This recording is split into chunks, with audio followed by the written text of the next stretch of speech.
Há muito tempo que se sabe da existência dessa força magnética, né? Por exemplo, os chineses inventaram a bússola. E a bússola funciona pelo princípio do magnetismo, não é isso? E na natureza, nós temos materiais que são ímãs permanentes. O que a gente percebe quando tem dois ímãs na mão? Que existe uma interação que é a seguinte, olha. Você pega dois ímãs, ímã em forma de barra, por exemplo, né? E coloque um próximo do outro. O que a gente percebe? Ou existe uma atração ou existe uma repulsão, não é isso? Ou um polo atrai o outro, ou eles se repelem.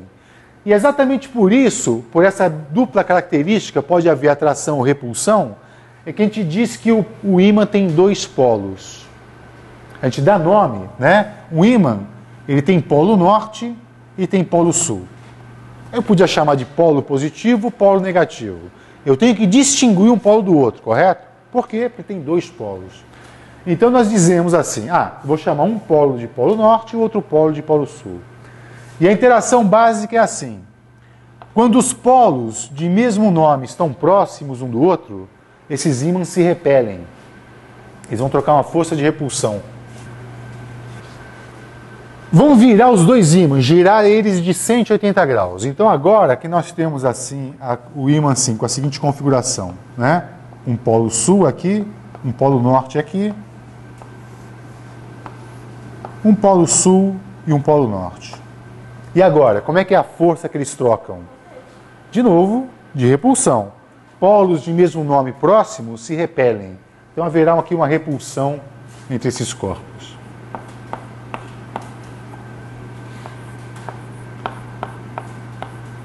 Agora, manter esse ímã fixo e gira o outro. Tá? Então agora que a gente vai ter com polo sul e polo norte, por exemplo, e aqui um outro ímã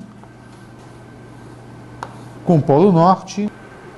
Nesse caso haverá uma atração entre esses ímãs, né? Então eles vão trocar uma força atrativa, polos de nomes contrários se atraem e aqui a gente tem a interação básica entre dois magnetos, dois ímãs, né? Olha, essa interação não é nem de origem gravitacional e aparentemente não é de origem elétrica. Sabe por que não é de origem elétrica?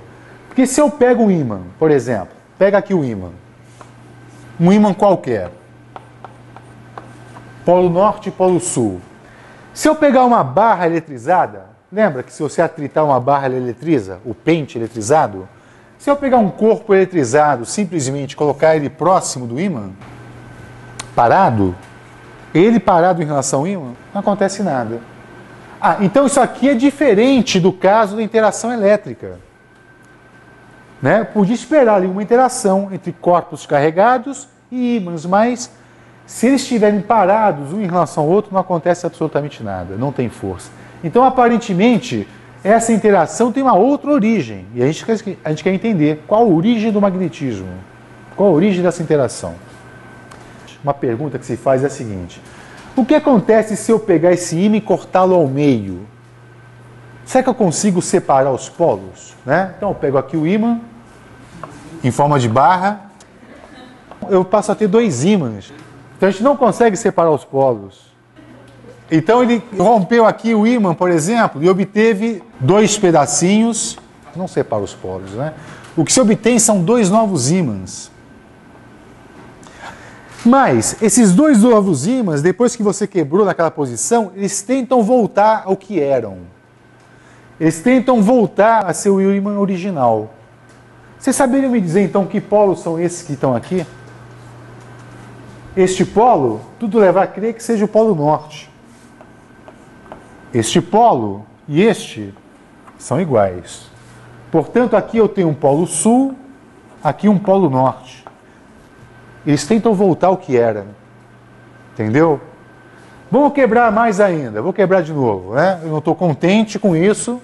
Pode ter sido um acaso. Vou quebrar de novo o ímã. Quebro aqui, quebro aqui. Agora nós temos 4 pedacinhos.